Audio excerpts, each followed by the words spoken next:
Right now, a highly contagious strand of bird flu is spreading across the country. And the virus has resurged in Pennsylvania, specifically on the other side of the state. It was detected on a chicken farm in Lehigh County this week. And since last month, it's also been found in wild snow geese in eastern PA. The CDC says while it is rare, humans, dogs, and cats can also catch the bird flu. I talked to two Pittsburgh veterinarians about how to protect our furry friends.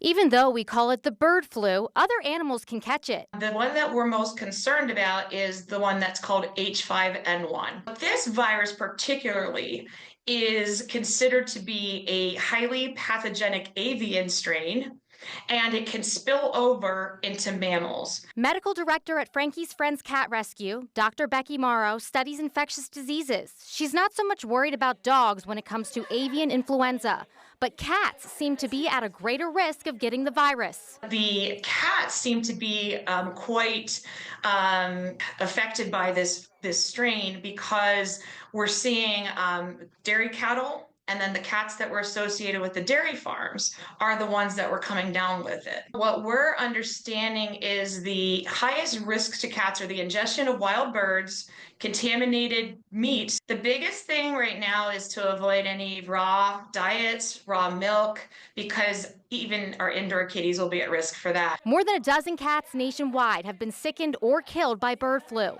There have been no reports of felines infected with it in Pennsylvania, but hundreds of thousands of waterfowl continue to migrate through the state.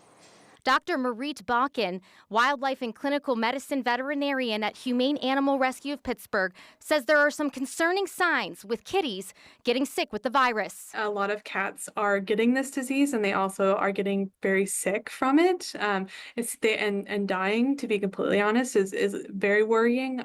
Obviously, I think that, in order to be completely safe and to really kind of mitigate the risk, I would definitely recommend keeping all cats inside if possible. Because cats are curious and could get avian flu from eating or coming into contact with sick birds.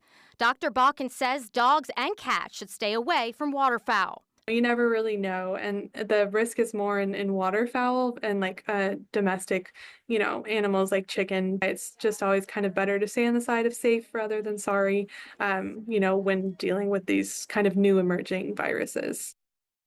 If you find your pet with a bird in their mouth that may be sick or dead, remove it.